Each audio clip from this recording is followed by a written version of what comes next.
Archaeologists believe they had a clear understanding of ancient Mesopotamia, until a single clay tablet emerged from the mud brick ruins of Shuruppak, the city destroyed by the legendary Great Flood. Its inscriptions were faint, its purpose unknown, and not a single scholar could decipher a line. When the team decided to bring in an experimental AI to decode it, they expected a straightforward translation.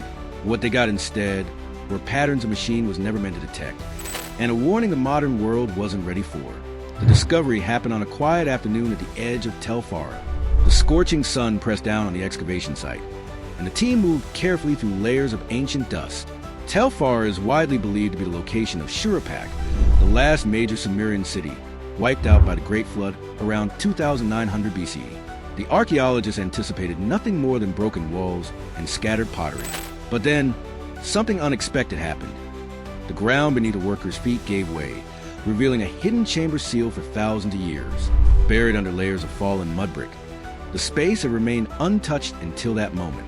When a light was lowered inside, the team saw a room frozen in time, a chilling snapshot of abandonment. The chamber was small, eerily silent, and carbon dated the period between the Uruk and early dynastic eras. The exact era tied the earliest flood legends. Everything inside seemed untouched since the date was sealed.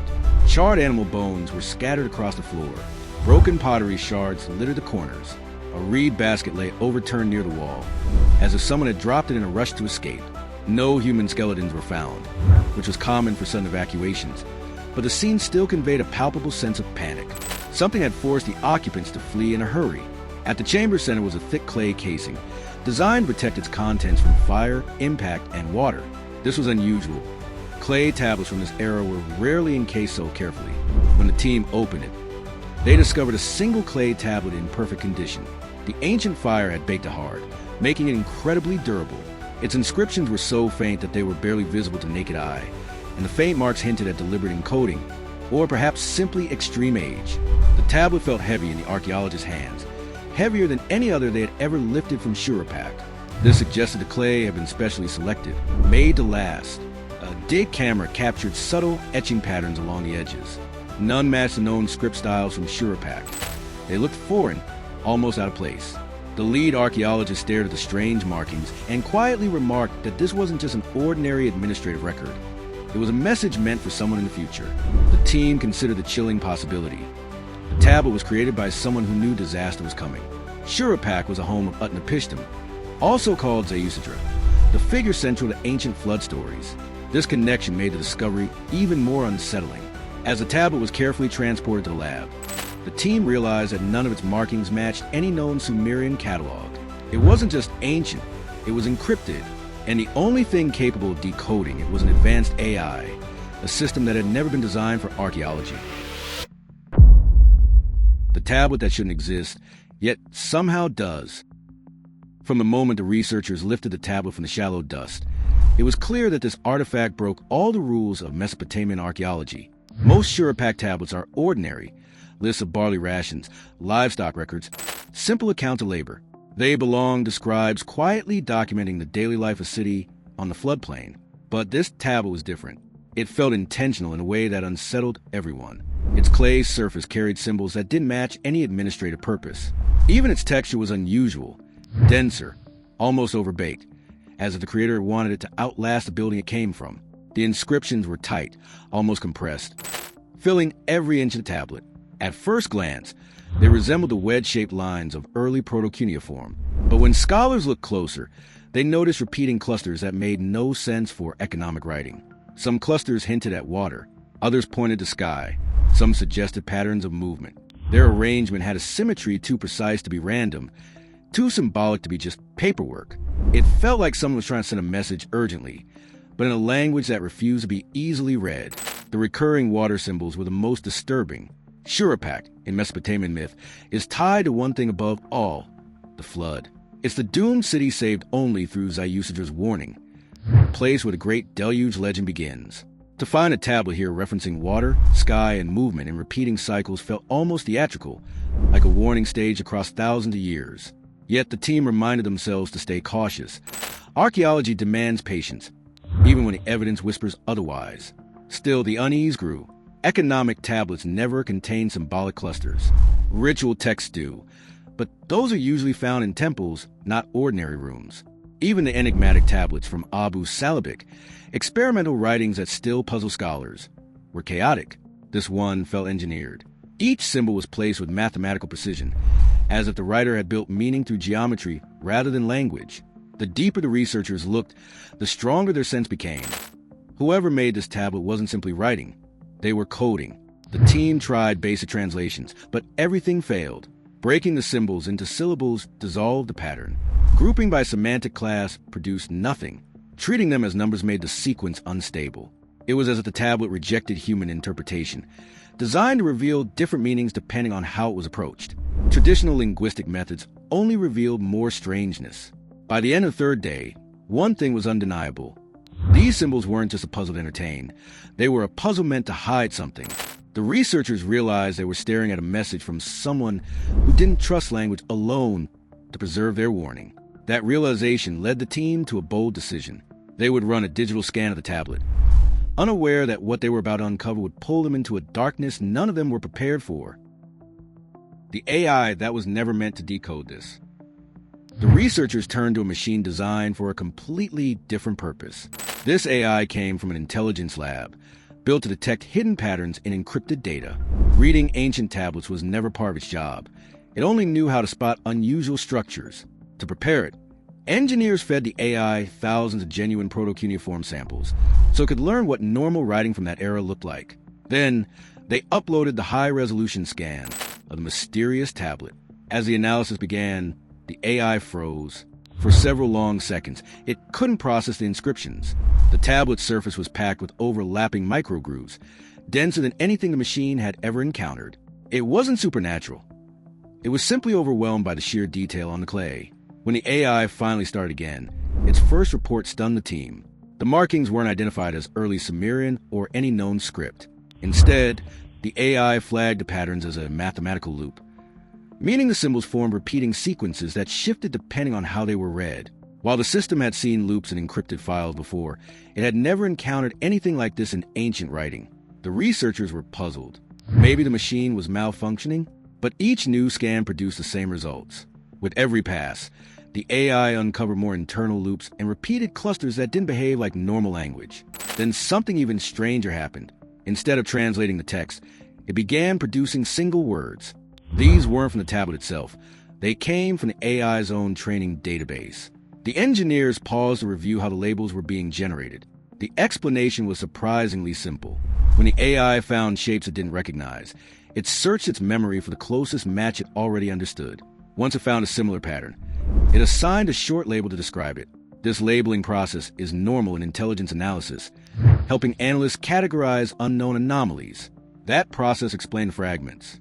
The tablet's clusters match patterns the AI associated with cycles, breaks, returns, and repeated events. The unsettling words it produced were the machine's best attempt to describe structures it could not classify. With each new scan, the AI slowed further, struggling to interpret the tablet's dense, looping patterns. Yet it kept producing the same repeated sequences and disturbing fragments. Finally, the team decided to push the system to attempt a full translation. What they didn't realize was that the next step would take them into a darkness far beyond anything they were prepared to confront. The first translation. The team gathered tightly around the monitor as the AI finished its first complete pass over the tablet.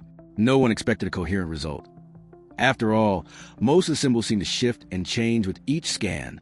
Yet slowly, the machine produced a block of text that stopped everyone in their tracks. It was brief, fragmented, and carried an urgent, unsettling tone. The first line read, "When the sky bends and the waters speak, the quiet ones rise again." This was no ordinary instruction or record from the period. It sounded like a desperate account of a world starting to unravel. The next line warned that this world has drowned before. It will drown again. And the final line of that opening section said ominously, "The watchers below do not sleep." The team quickly realized they were not reading a tale written after the fact. These were the words of someone who believed disaster was unfolding in real time. As more lines appeared, the translation grew clearer and more tangible. It spoke of sudden, unpredictable weather changes. Heat striking when it should have been cold. Storms appearing without warning. The writer described crops around Shurapak, rotting in the fields and soil turning soft and sour. These observations aligned eerily with what archaeologists already knew about the city's final years. Environmental stress, rising groundwater, and failing irrigation systems had left the people vulnerable, watching their food supply dwindle and their stability weaken. Another line described the stars vanishing over Shurapak. The AI suggested this might be symbolic, but the scholars realized it could point to dust storms or dense atmospheric haze. In a mudbrick city surrounded by floodplain marshes, swelling rivers or worsening storms could make the sky appear to disappear. The fear in the text matched these real-world environmental challenges perfectly. Then the translation mentioned a second flood, but not of water. It spoke of a flood of returning dark air. The scholars debated the meaning. Perhaps it was thick ash from distant volcanoes, local fires, or even the dimming effect of prolonged dust storms. Whatever it was, the writer clearly described a suffocating, unseen danger that followed the original floodwaters. The tablet also made it clear that the writer was not recording these warnings voluntarily. They were compelled by a voice from the deep to carve the message, so that those who came after would recognize the signs. Ancient cultures often described intuition, fear, or urgent warnings as a voice. It didn't have to be supernatural. Here, it likely reflected the writer's strong sense of duty during a crisis. The fact that the tablet had been sealed in a protective case matched this idea. The message was meant for future survivors. What shook the team most was a claim that this destruction was not unique. The tablet warned that earlier worlds had fallen for the same reasons, echoing ancient beliefs that civilizations rise and collapse in repeating cycles. This idea resonated with flood narratives tied to Zayusidra and destruction, layers found across Mesopotamia. The writer clearly believed they were witnessing a repeating pattern of disaster. The team barely had time to absorb this revelation before the text shifted again. The tone moved away from collapsing skies and rising waters. Now, it pointed towards something even more specific, a threat that didn't come from above or from the rivers. Instead, it came from beneath the ground, hiding in the very earth beneath their feet. The tablet speaks of what lived before us. The room went completely silent as the next section of the translation appeared. The words felt heavier, darker, and far more intense than the earlier warnings about storms, failing crops, or shadowed skies. The writer shifted focus from the collapse of Shurapak to something far older, entities that existed long before the flood ever came. The first line claimed that the Great Flood was not sent to destroy humanity. Instead, the waters had a different purpose, to wipe out something older. The tablet described beings that had ruled the land before humans, rendered in translation as the ones without breath. Another line said they walked in shadow, while yet another explained that they fed on the stillness. The team immediately questioned how the AI had produced these phrases. The lead engineer ran the same process as before. When the AI encountered symbol clusters it did not recognize, it searched for the closest match in its memory. Here, the symbols resemble patterns from ancient Sumerian exorcism tablets, texts that use harsh descriptions to label forces beyond human understanding. That's why the AI suggested the ones without breath and walked in shadow. These were the closest conceptual matches it could identify. The phrases weren't perfect translations, but they were the system's best attempt to interpret a form of existence described in a way it could recognize. The following lines warned that these beings had not been fully destroyed. According to the text, the flood had driven them into cold, unreachable places deep within the earth. The simplicity of the wording made the message all the more chilling. The tablet's descriptions reminded the scholars of numerous ancient myths. In Sumerian texts, the Ulula demons were said to live where no light could reach, thriving in silent, untouched places beneath the ground or inside abandoned structures. Their presence was often a warning of danger or imbalance in the natural world. Similarly, Babylonian texts described the Apkallu, wise beings who lived before the flood. Afterward, they were said to return, altered or corrupted, emerging from the deep earth as omens of chaos. Other Mesopotamian stories spoke of spirits described as dead but awake, trapped yet conscious in the underworld's deepest layers. They were neither alive nor gone and were often connected to earthquakes, sinkholes, or strange nighttime phenomena. These accounts aligned perfectly with the fearful tone of the tablet, describing beings that survived the flood by hiding in the cold, dark recesses beneath the earth. When the scholars compared these ancient accounts with the AI-generated phrases, they realized the tablet wasn't inventing new ideas. It was echoing concepts already embedded in early Mesopotamian beliefs. The warnings about beings without breath and beings that walked in shadow matched descriptions of entities considered older than humanity itself. The precision of this match sent chills through the room. The translation then delivered a line even more alarming than the previous passages. The writer warned that these beings could reappear when human arrogance rises. Builders who forget the memory of the deep risk awakening what sleeps below. The language was simple but charged with fear, clearly indicating that the disaster that destroyed their world hadn't eliminated the deeper, hidden threat. The AI continued scanning and paused over symbols describing unusual signs: shaking ground, splitting soil, and strange flickering lights near fissures. The system flagged these patterns because they aligned with geological activity. The scholars realized the writer had witnessed the earth rumbling and sudden cracks opening in the land during the city's final days.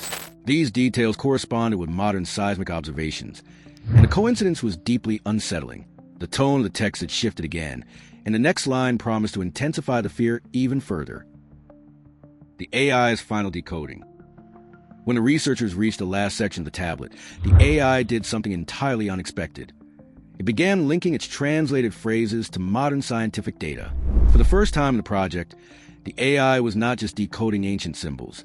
It was comparing them to events happening in the world today. What shocked the engineers most was how effortlessly the system made these connections. It was as if the tablet's warnings were not ancient myths, but descriptions of real-world events repeating in the present. The tablet mentioned waters rising where no water should rise. The AI interpreted this as sudden, unusual flooding in regions historically known to be dry.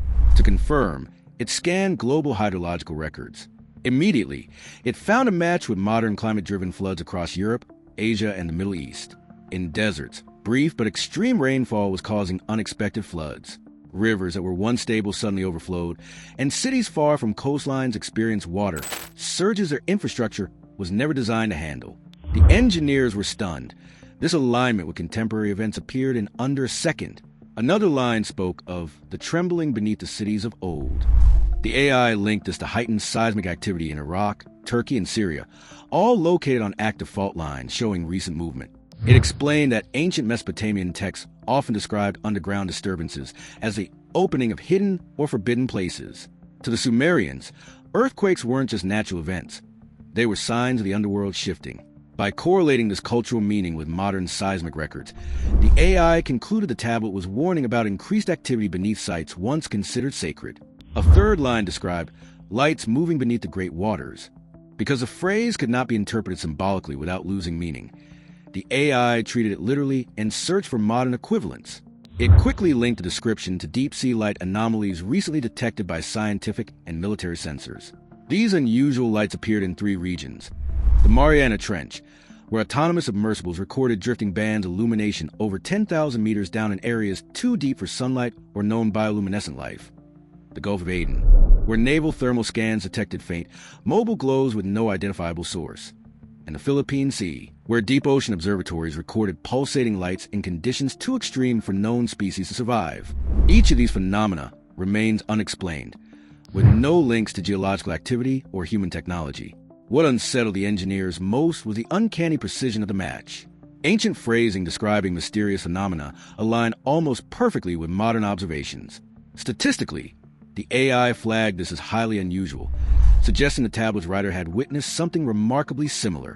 The tablet then delivered a broader warning: the opening of the deep places. The AI interpreted this as ancient language for tectonic shifts, newly formed fissures, and exposed lower geological layers. To support this, it presented satellite images showing active crust fracturing in regions tied to ancient Mesopotamian settlements. Northern Iraq, where deep fissures opened near Mosul. Southeastern Turkey, where recent earthquakes split previously stable ground. And West Iran, where newly exposed rock layers indicated rising subterranean pressure. The AI made it clear this was not poetic metaphor. It was a real description of structural changes occurring now, in the very landscapes where the tablet civilization had lived. Finally, the AI analyzed the tablet's warnings about global destabilization, extreme weather, dimmed sunlight, disappearing birds, and rising conflict, and cross-referenced these with current datasets. It produced a single chilling statistic: probability match, 87% correspondence with current global conditions. The room went completely silent. This was no longer just translation. It was a prediction. The AI was showing that the ancient writer had described a collapse that was already underway. Moments later, the system froze and produced a final message, leaving the team stunned and speechless. What is coming next? When the AI finally pieced together all the remaining fragments into a complete translation, the results shocked everyone in the room. Until this moment, The team had assumed the tablet was only describing the flood that destroyed Shurapak, the same event remembered in Ziusadra and later Noah editions. But the full reconstruction revealed something far more terrifying. The flood itself was not the disaster the writer feared. It was merely a reset, a forced clearing of the world designed to erase whatever existed before humans and give the planet a fresh start. The tablet suggested that the flood was not the catastrophe, but a cleanup operation meant to bury or eliminate something far older. The true danger, according to the tablet, had not yet arrived. The final passages carried a tone of utter despair, as if the scribe had been reaching across thousands of years to warn future generations about a cycle destined to repeat. The AI displayed a line that silenced everyone instantly. The flood was not the end. It was the reset. When the cycle returns, so too does what was drowned. Up to this point, the team assumed what was drowned referred to destroyed cities or lost knowledge. But the surrounding lines made it horrifyingly clear. It meant something buried deep beneath the earth itself. The tablet described the earth becoming unstable, with the ground opening in ways that terrified the writer. The threat was not from storms or rising waters. It came from below. The scribe warned that the world would be shrouded in darkness, not because of floods, but because something in the air would block the light. The team realized this was a warning about a real, physical event triggered by the earth itself. The next revelation was even more unsettling. The writer claimed that ancient forces, buried by the flood, would rise again when the cycle returned. Earlier translations described these forces using old Sumerian language about beings dwelling in darkness or deep underground. But the AI clarified the meaning completely. The tablet was not speaking of monsters or spirits. It was describing real natural forces, trapped gases, ancient materials, or deep earth pressures that could resurface when the ground cracked again. This warning was entirely natural, not supernatural, and described forces lying in wait, ready to reemerge when the same conditions repeated. The warning then shifted to a calm but chilling description. The world grows loud, then suddenly silent, before disaster strikes. The researchers debated this for days until the AI connected it to scientific observations. In many regions, unusual environmental quietness often precedes major earthquakes. Birds fall silent, farm animals behave strangely or become restless, and forests experience brief, eerie calm. While not absolute, this phenomenon has been recorded often enough to be significant. The AI recognized the same pattern in the tablet's wording. The scribe had been describing a natural quiet that signals the earth is building toward a violent shift. At the very bottom of the tablet was the last message the scribe ever carved. We carve this for those who survive the next time. If you read this, you are in the cycle's shadow. The room fell silent. The meaning was simple and terrifying. This tablet was not intended for people living in the ancient world. It was meant for those living today. It was a warning for a future society, a message about the same signs, the same changes, and potentially the same destruction they would face. When the researchers tried to prompt the AI for further analysis, the system froze for several seconds and displayed a stability alert. It explained that the remaining sections could not be processed without risking major errors in its predictive modules. The alert noted that the tablet's patterns closely matched active global datasets, and further interpretation could create unreliable or conflicting results. The AI had not malfunctioned. It had simply reached a point where it could no longer separate ancient warnings from present-day realities. The team shut the system down immediately, but the conclusion was undeniable. The translation revealed that the writer of the Shurapak tablet believed the world had experienced multiple cycles of collapse caused by natural forces strong enough to erase entire civilizations. These cycles did not end with the flood. They repeat whenever the same signs appear. According to the AI's comparison with modern data, many of these signs were already visible today, and that realization terrified the researchers more than anything else.